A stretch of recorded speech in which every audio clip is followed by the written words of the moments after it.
ওই লুটপাট করার লোক ছিলেন। তো লুটপাট কখন হয়? যখন ক্ষমতা থাকে। তো ক্ষমতাচ্যুত হয়ে গেলে তারা লুটপাট কী করে করবেন? পিঠ বাঁচানোর চেষ্টা করছেন। আসলে যেহেতু এখন মানুষ রাস্তায় বের হলেই চোর চোর বলছেন, তারপরে ডিম থেরাপি হচ্ছে, জাস্ট একটা আলাদা প্ল্যাটফর্ম তৈরি করে শাসকের মনটা পাওয়ার চেষ্টা হচ্ছে। তো উনি সরে এসছেন, সরে আর কী করবেন? তৃণমূল কংগ্রেসে ফিরে গিয়ে তৃণমূল কংগ্রেসের ভবিষ্যৎ তো কিছু নেই। আর উনি তো বিজেপিতে যাবেন বা অন্য কোথাও যাবেন বা গেলেই ওনাকে নেওয়া হবে সেরকমও কোনো ব্যাপার না। ফলে আমার মনে হয় ফিরহাদ হাকিম খানিকটা সময় নেবেন। অন্যরা যেমন একটা ব্লক তৈরি করছেন, সেখানে গিয়ে চিৎকার করছেন, নিজেদেরকে দেখানোর চেষ্টা করছেন আমরা নতুন একটা কিছু করেছি। মানে তৃণমূল কংগ্রেস এমনভাবে নিজেদেরকে এস্টাবলিশ করেছে যে মানুষকে প্রশ্ন করলে 10 জনের মধ্যে 8 জন বিরুদ্ধে কথা বলেন। সুতরাং এটা ঘৃণা সবথেকে বেশি। আর অন্য দল সবসময় দুর্বল করার একটা কৌশল নেবে, কিন্তু সেটা ম্যাটার না। ম্যাটারটা সবথেকে বেশি হচ্ছে ঘৃণা। মমতা ব্যানার্জিকে না ভালো হিসেবে কেউ মনে রাখবেন না। মমতা ব্যানার্জির আমলে পশ্চিমবঙ্গটা শেষ হয়ে গেছে। 15টা বছর বাংলার জন্য একটা কলঙ্কিত অধ্যায়। এটার জন্য যদি কেউ মনে রাখেন, অন্য জায়গায় চলে আসবো, ওরা সব খারাপ হয়ে গেলেন। তো এতদিন তো ওনাদের সঙ্গেই থেকেই তো টিকিট আদায় করেছেন। এখন বলছেন কথা বলার কোনো সুযোগ নেই, তাহলে কথা না বলে টিকিটটা পেলেন কোত্থেকে? এইসব ফালতু। এনারা পিঠ বাঁচানোর চেষ্টা করছেন। আসলে যেহেতু এখন মানুষ রাস্তায় বের হলেই চোর চোর বলছেন, তারপরে ডিম থেরাপি হচ্ছে, জাস্ট একটা আলাদা প্ল্যাটফর্ম তৈরি করে শাসকের মনটা পাওয়ার চেষ্টা হচ্ছে।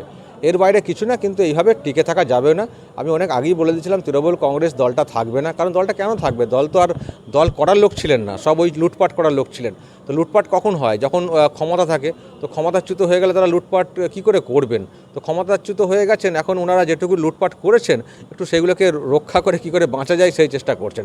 ফলে এটা এই আর কি, এর খান বা নতুন করে একটা কিছু তৈরি হয়ে গেল, ঘটে গেল, নতুন তৃণমূল, এগুলো আমি বিশ্বাস করি না। সবই একটা টাইমের জন্য দেখবেন সব চিৎপটাং হয়ে যাবে।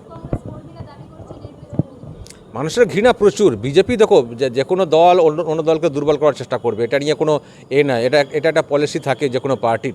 কিন্তু একটা দল মানে ষড়যন্ত্র করলো আর ওই দলটা ভেঙে চুরমার হয়ে গেল, এটা তো হয় না। মানে তৃণমূল কংগ্রেস এমনভাবে নিজেদেরকে এস্টাবলিশ করেছে যে মানুষকে প্রশ্ন করলে 10 জনের মধ্যে 8 জন বিরুদ্ধে কথা বলেন। সুতরাং এটা ঘৃণা সবথেকে বেশি। আর অন্য দল সবসময় দুর্বল করার একটা কৌশল নেবে, কিন্তু সেটা ম্যাটার না। ম্যাটারটা সবথেকে বেশি হচ্ছে ঘৃণা। ফিরহাদ কী করবেন? ফিরহাদ এখন তো কোনো প্ল্যাটফর্মে যাবেন বলে তো এখনও আমরা দেখতে পাচ্ছি না। তবে ফিরহাদেরও চাপ আছে, ওনার বিরুদ্ধে প্রচুর অভিযোগ আছে।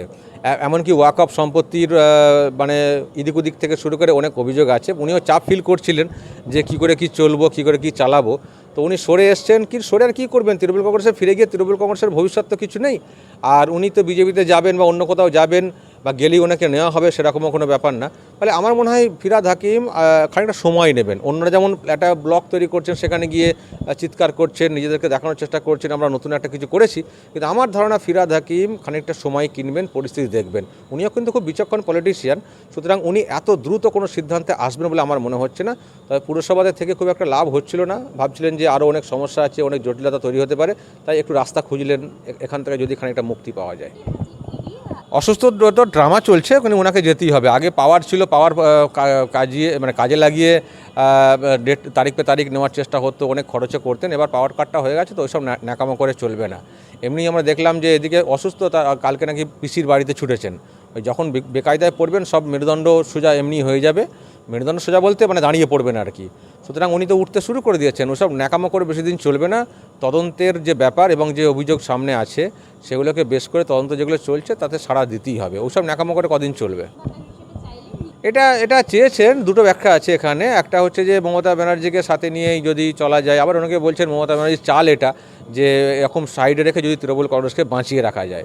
আর আরেকটা ব্যাপার হচ্ছে ঋতব্রতরা চেয়েছেন, এটারও মানে আরেকটা ব্যাখ্যা, সেটা হচ্ছে যে নাম কাও আসতে ডিরেক্টলি তো বলা যায় না। আর তৃণমূল কংগ্রেসের সঙ্গে আছি, নেত্রীর সঙ্গে আছেন না বলে নিচুতলায় যারা আছেন দলের, তারাও হয়তো বিমুখ হতে পারেন। ফলে একটা জাস্ট বলা।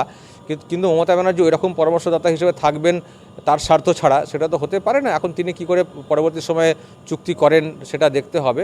তবে এটা নামকাও আসতে ওনারা বলার চেষ্টা করছেন, এটাও আমি আজকের দিনে বলতে পারি। আবার ওটাও ব্যাখ্যা যে মমতা ব্যানার্জির ইন্ধনেই হয়তো সব কিছু হচ্ছে, ড্রামা একটা চলছে, পরে আবার তারা একত্রিত হয়ে যাবেন।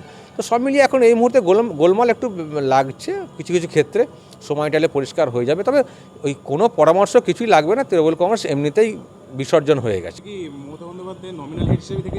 মমতা বন্দ্যোপাধ্যায়কে দেখো, আমাদের বাংলাতে যারা মুখ্যমন্ত্রী ছিলেন তারা অনেকেই প্রাক্তন প্রয়াত হিসেবে একটা পরিচিতি লাভ রেখে গেছেন।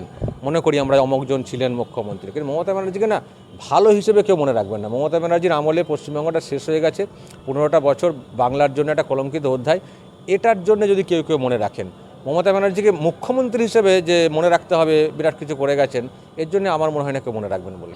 শওকত তো পলাতক ছিলেন, তাকে তো খুঁজেই পাওয়া যাচ্ছিল না। কালকে শুনলাম নাকি ওই ঋতব্রতর সঙ্গে সাক্ষাৎ করতে এসেছিলেন। আমি তাই রাতে বলেছিলাম যে মাস্টারের সঙ্গে সাক্ষাৎ ঋতব্রত কি তাহলে শওকতের দায়িত্ব নিয়ে নিয়েছেন? আসলে না, সবাই ছুটছেন, শওকত দেখছেন যে দিদিকে দিয়ে হবে না, পিসি ভাইবো বাঁচাতে পারছেন না, সুতরাং এমন একটা প্ল্যাটফর্ম খুঁজতে হবে যেখান থেকে আমরা খানিকটা বাঁচতে পারি। তো দেখেছেন ঋতব্রত আলাদা ব্লগ তৈরি করেছেন, সেটা নিয়ে কেউ কেউ ভাবছেন যে শাসকের একটা মন পেয়েছে এই ব্লগটা, সেজন্য ওকে ধরলে যদি বাঁচা যায়। তো এরকম শুনছিলাম, কিন্তু আমি বলেছিলাম যে এই সব দেখে শুনে যেন শাসক নরম না হয়, আর নরম হয় বলে আমার মনে হয় না। তো আজকে যা দেখলাম নরম হয়নি, সেখানে এনআইএ ছুটেছে, ধরপাকড় করার চেষ্টা করেছে, তবে ওর বাঁচার কোনো জায়গা আছে বলে আমার মনে হয় না। কারণ বাঁচার বলতে আমি মৃত্যু এটা বলছি না, কারণ উনি যে কাজ করেছেন দুর্নীতি, তাতে ওনাকে জবাব কিন্তু দিতেই হবে। যা সব শুনছি ওখানে জমি দখল ইত্যাদি, এতটা সহজ না ওখান থেকে ফেরা।